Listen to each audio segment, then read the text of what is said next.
All right, everyone, this story isn't quite as funny as the Democrats, really being schlonged in the midterms, which is probably what's going to happen. That'll be funny. For weeks there'll be jokes about how terrible it was.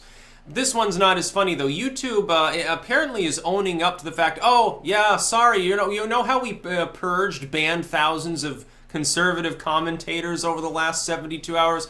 Yeah, that was a mistake. We mistakenly implemented, I guess it was algorithmic in nature, or the staff there that they had hired to go through things weren't properly instructed. Now, I hope almost that YouTube is lying. I almost hope that they simply took it too far, realized there were too many pissed off people, and pulled back on censorship that they did intend to implement. And I'll tell you why. If that's the case, it gives us a positive thing in one sense, because it shows us that people's collective ire at the highest level against YouTube censorship works. It actually influences them. That would be wonderful to know, because then we can more effectively defend one another against some of the more abusive NGOs, against some of the craptivist groups, some of the Soros offshoots, maybe a Share Blue, something like that. That would be wonderful to know. Conversely, though, if this was actually a mistake, that means that YouTube done goofed. It really doesn't say good things about their capability of controlling their algorithms, because they've had problems like this before with monetization. They come out, they hammer everybody. Everyone's getting mass demonetized to the point at which, PewDiePie and people like that are speaking out against, saying, what the hell is going on here? 99% of everything I've made, I can't make money off of now. Thanks, Google. Why would I want to use AdSense? They say, well, whoops, it was a mistake, basically. But things haven't improved in the meantime since then. Political commentary is still very much demonetized. It appears to be.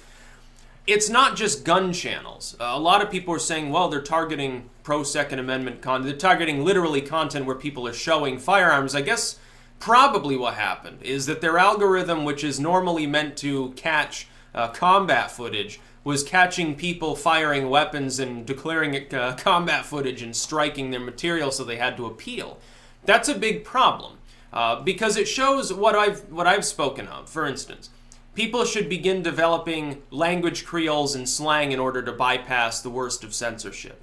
It's clear that AI is not capable of dealing with such things. It mislabels everything constantly. For instance, somebody puts up a graphic from CNN and they get struck down for copyright. Now, in that context, it's obviously under fair use. It's not copyrighted. But they get struck down. Somebody fires a weapon, it declares it combat footage. Someone says the wrong word, it declares it to be harassment or cyberbullying. We've seen that with the Parkland stuff. And it's a problem. What I would like to believe is that the collective ire of the YouTube population, which was significant, I saw it including from people on the left, directed towards YouTube on every front, both on YouTube and also on Twitter, saying basically, to hell with this is crazy. I'm hoping that caused them to back down off of the worst aspects of censorship. Because the other possibility is that a bunch of abusive individuals hired by YouTube, probably from NGOs, they're like, oh yeah, hire this group of people, they should be trusted flaggers, are going across YouTube attempting to purge things, and YouTube gave them a little bit too much of leash, and then had to rein them in a bit, say, no, you're starting to destroy our platform here. That would be a little bit of a problem. I almost hope that they're lying and that they intended to do this and that they just realized it was a bad idea. That would mean there's some hope of us stabilizing the platform and preventing new censorship. Look, it's already censored enough. Any additional censorship is going to make it unstable. I would argue it's already on the edge of unstable anyway because of, again, ad revenue has become a problem. People feel like they're not being taken seriously. Essentially, you've got a situation, by the way, here, where in banning people and then coming out and talking, like Bloomberg's where I first heard it, which is the funniest thing. The media now reporting on this. This doesn't help YouTube with either the people getting abused and their fans or people who probably support them being abused.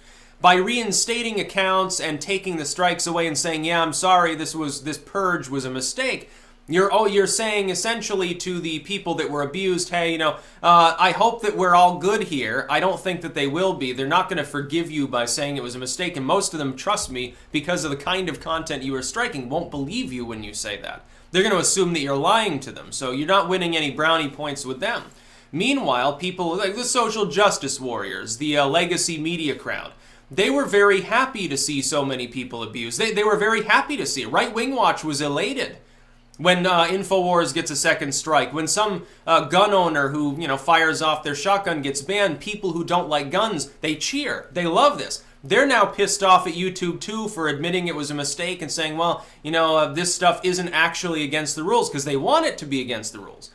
CNN and Right Wing Watch and WSJ and stuff that continuously harass, defame, and bully independent content creators, the same people they used to say were gimmicks. Now all of a sudden they think that we're threats, so they try to harass us off the site. They're constantly hoping that YouTube is going to abuse people like me. They're constantly hoping that YouTube will denigrate as much independent content as possible, because the less independent content that's there, the less they have to compete against. Makes it very easy. They've already got priority status, which means they already get priority results for people in related videos, in search, trending, everything else. They get treated with kid gloves. It's not enough for them. They still can't compete with us. There's too many of us. We compete on literally every subject with these corporations, which is what they are. These NGOs are just corporations. The NGOs, they only exist to exert one of two things, to get one of two things, money or power, which go hand in hand. Those are the only reason any of these businesses exist. CNN doesn't exist to inform people. It exists to make money, because it's a corporation. That's its point. It has shareholders. It has a parent company that expects it to turn a profit. When it goes down the drain on cable and starts losing millions of its audience, yeah, they're going to try to branch out. The only way for them to do that is through essentially a form of ideological warfare against the independent media. The way that they've been waging this is by saying that we're sensationalistic, we're lying to people, we misinform, or we're fanatics. So in other words, a subjective judgment or an out-and-out lie that actually applies more to the legacy media. The same groups that will show you a car chase. It can be a slow-speed car chase, and they'll be sitting there ranting for a fucking hour about, oh, so dangerous, and, this could be a terrorist, and we speculate this person might be, a serial killer. Just rampant speculation, total clickbait. That's what the legacy media became in the 80s with cable, with sort of the police chases and all the weird intrigue and stuff. Sort of what it became, and that's exactly what they project on YouTube and on other sites. Ooh, they're the ones being lying and being sensationalist and fanatic. No, I would say it's more fanatic to try to start a war than to be, totally anti-war, in the case of nothing but self-defense. But okay. Yeah, we're fanatics for opposing war and corporate corruption. We're against censorship. That makes us... We're real zealots. It's a real problem. Anti-censorship has no place in the United States, would say CNN.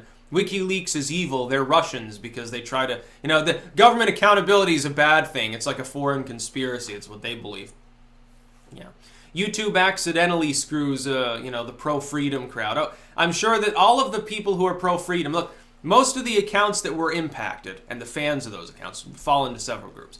Pro-gun, which they're not going to believe you when you say that it was a mistake. They're going to say, no, we were deliberately targeted, you backed off because our fans said something. And they're probably right when they say that. Libertarian content, in a general sense, not really conservative, libertarian, as in talking about stuff like Parkland saying we shouldn't be censored in doing so.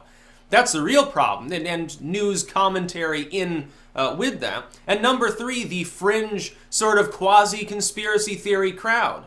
You could put InfoWars in with that. Now, InfoWars is just on the surface. They talk about these issues. It's not quite, it's not the weird side of YouTube. It's sort of the gateway to the weird side of YouTube. As in, you go to an InfoWars video, and the related videos are the weird side of YouTube. The InfoWars video itself is pretty mild. But do you honestly think that somebody who likes watching Alex Jones is going to believe YouTube, a Google subsidiary, when it says, oh, this is just a mistake, folks. It's just a mistake, nothing to see here. We wouldn't have even talked about it if it weren't for the fact that, Bloomberg was talking about it. It's just a mistake. Don't worry, people. We weren't attempting to censor conservative commentary. The problem is that a lot of these people are self-proclaimed libertarians or conservatives or on the right. Whoop-de-doo, they're actually going to believe, they already believe that Google is a liberal company. Now, I see past that. It's not really partisan. It's about finances and getting abused by NGOs. I actually do believe Google, if it were to say that. But the thing is, that's the way that it appears to be. It appears to be motivated by partisan politics. Don't you see how that's going to be a PR problem? Look, YouTube, it would have been better off just to leave these people banned and not talk to the media about it at that point. That's how bad the situation is. And not that that should be done, but from a PR standpoint, it almost would have been better just to be hush-hush and say nothing about it. Instead, they come out and say, oh yeah, that was a mistake. Now, nobody believes that, dude, because it's probably bullshit. And if it's bullshit, that's a problem, but even worse would be if it's not bullshit. You actually made a mistake in implementing an algorithm somewhere and you're being inept for a moment. I think that'd be a problem too. Because what probability is it that you do that again and screw some other group of people? I saw people who are like anti-Trump progressive left. They're getting their accounts banned too. Again, like German Bruin on Twitter. Says, oh yeah, I got my third strike and my account's gone. All my time was wasted, I guess. Why? Because he was mocking ethno-nationalism.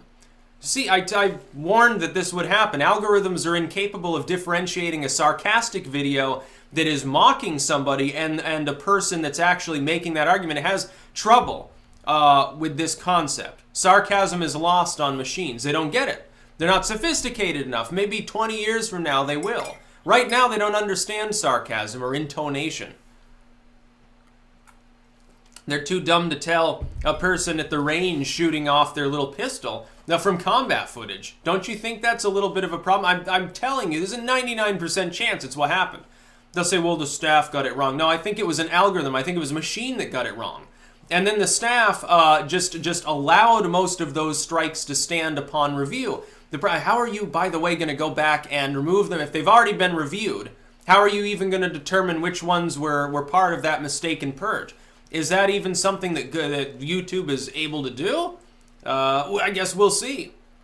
I think YouTube should really, really ease up on censoring the site. I think that a lot of stuff that is currently banned should be unrestricted. And stuff, I think that you should prefer just putting things to 18 plus. That should be the preferred alternative on virtually all, including drugs. Like drugs, you can still get flagged for drug use. There are whole channels that are informative, and all they are is people using drugs. Fucking just, who cares? Who cares if somebody has a meth smoking video? Put it to restricted mode so kids and people on public computers aren't watching it. Okay, problem solved. That's all you need to do. Let schools put restricted mode and libraries and stuff on their stuff so people aren't watching like porn or something. Let them do that. I mean, Jesus, let them handle it. Let parents handle what their kids watch. Let the library handle what it wants watched. Let the school handle what it wants watched on school grounds. Let me handle what I want to watch. Look, I'm an adult. If I want to go and look at gun content, I should be able to do that. And YouTube fucking around. Look, there was another thing where it looked like temporarily an algorithm started blocking any gun-related results from the shopping tab on Google search. I verified this. Now, it appears to have been solved, but it did actually occur. Like, if you looked up, what was it, Gears of Warfare or something, and it had guns in the title, you looked it up, you couldn't find it. But if you misspelled guns, then all the results would come up. Very, very strange, very interesting. And actually, that's real. I don't think you can replicate that now, but it definitely happened. I saw a thread about it on 4chan. I'm like, I'm not sure if believe, so I had to do it myself. But YouTube didn't win itself any fans during this whole fiasco. It took them days to respond, too. Oh, whoops. Sorry. Our staff got this one wrong. Yeah, sure they did. Yeah, it was a mistake. It wasn't because a million people told you to fuck yourself when you started censoring significant accounts that they're fans of.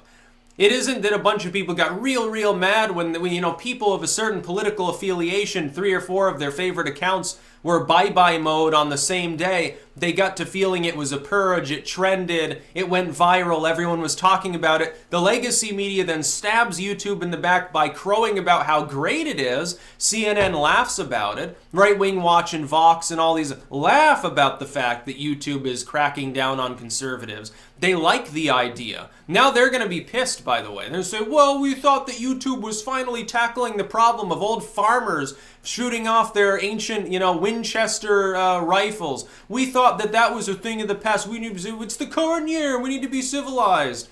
Says Jenk, we're trying to have a reasonable discussion. Yeah, reasonable discussion about how best to abuse people out of our way so that we have less competition. That's what it boils down to. It's all about the money. That's about all. Peace out.